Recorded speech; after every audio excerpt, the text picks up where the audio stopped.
gifts which we are about to receive from the abundant through Christ our Lord. Amen. Father, Son, and Holy Spirit. Amen.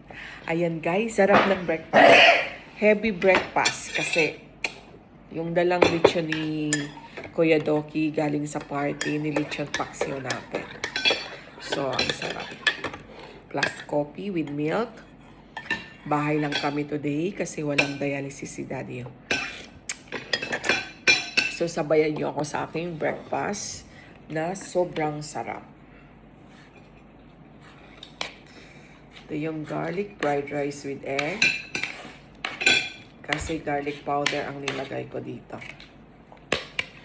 Mapaparami tayo ngayon sa breakfast. Mapapalaban tayo. Sarap yung lechon, mahal. Oh, diba? Sabi ni Daddy, oh, sarap yung lechon. Yan yung gusto ko kay Daddy, oh. Kasi laging masarap ang luto ko. Laman. Walang hindi masarap. Let's eat! Then, ang dami ding eggs ng ating fried rice.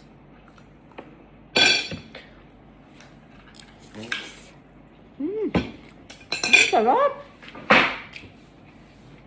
Sarap pa sa binibili natin. Di ba? Ang dami ding eggs ng fried rice ko. Sarap. Sarap ng fried rice, no? Garlic only.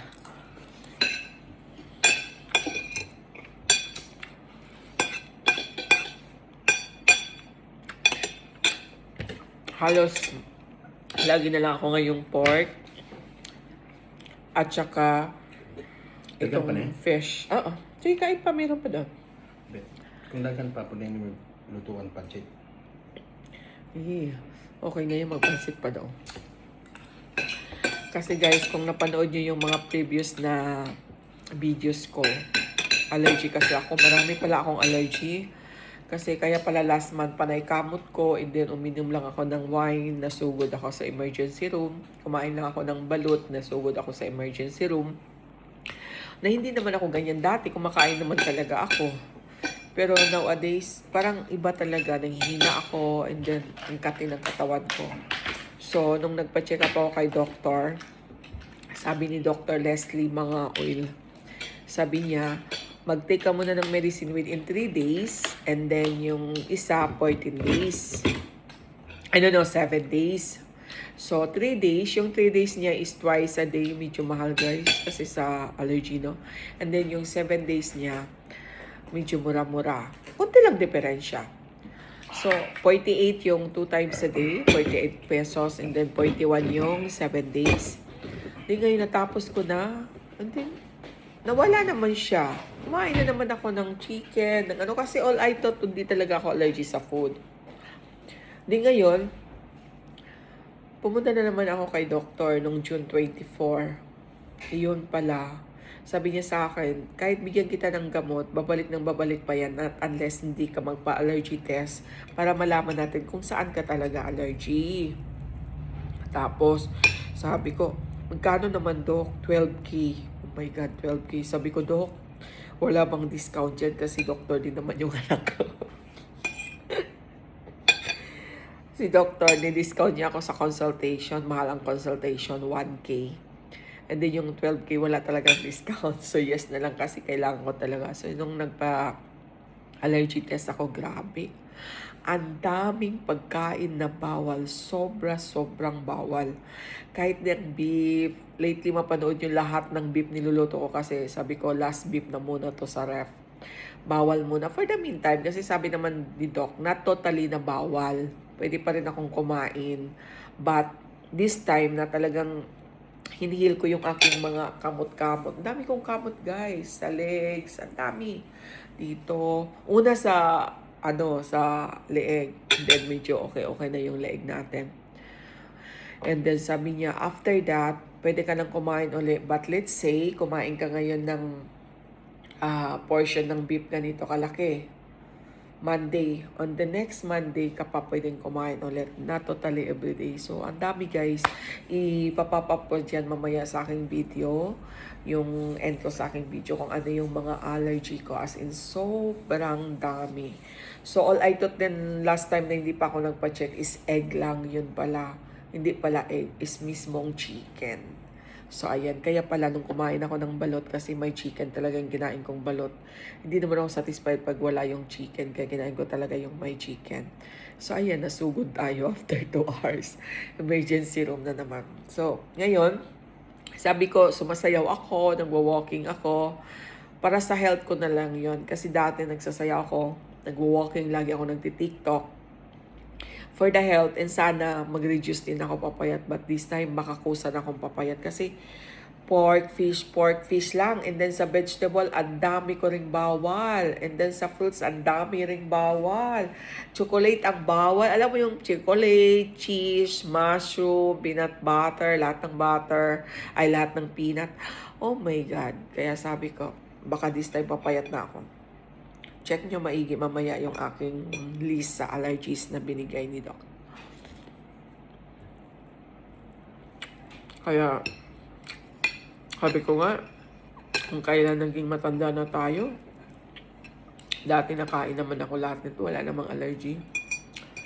So, pag tumatanda tayo, lalo pa going to menopausal, kasi going to menopausal na ko eh. So, talagang nag-iiba yung hormones, immune system. Ang hirap, guys. Ang hirap. Kaya sabi ko, sana yung naranasan ko, hindi maranasan ng anak kong babae. Ang hirap. Tumuntong ako ng 53. Ang dami ko ng... Itong year na to lang. Ang dami ko na nararamdaman. Grabe.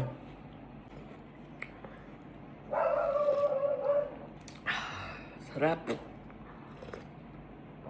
This is coffee with milk. Tapos yung aking milk is unlean kasi protection sa bones natin sa likod.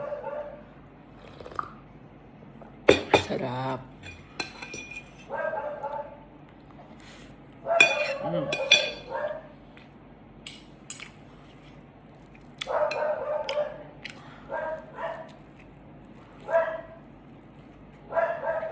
Buti na lang yung binigay ni dinala ni Kuya na lechon galing sa party nila is laman, walang taba.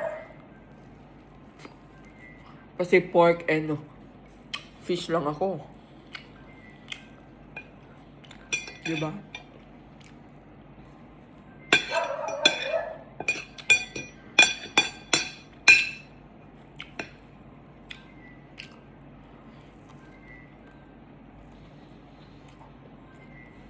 Sarap.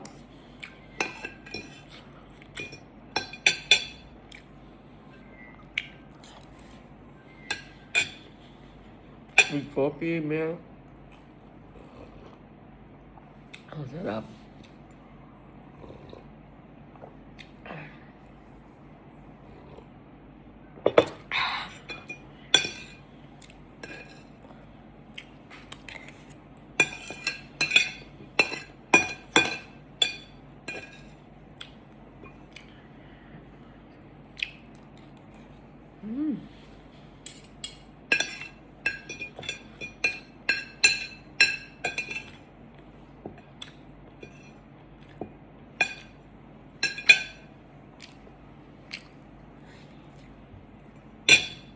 Ayan, Lord, thank you for the blessings. And then, thank you na hindi mo ako pinapayaan.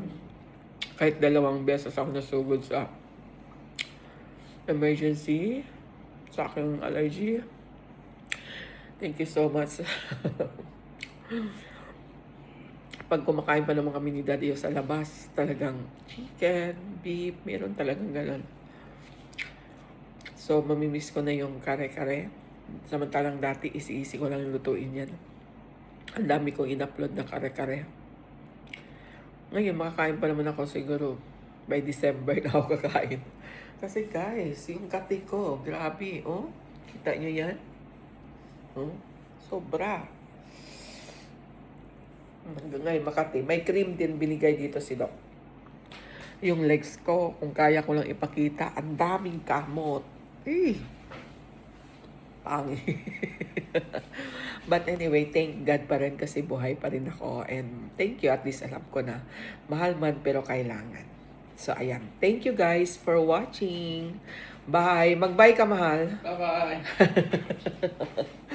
Bye guys. Keep safe everyone. Thank you so much and happy Wednesday. Bye.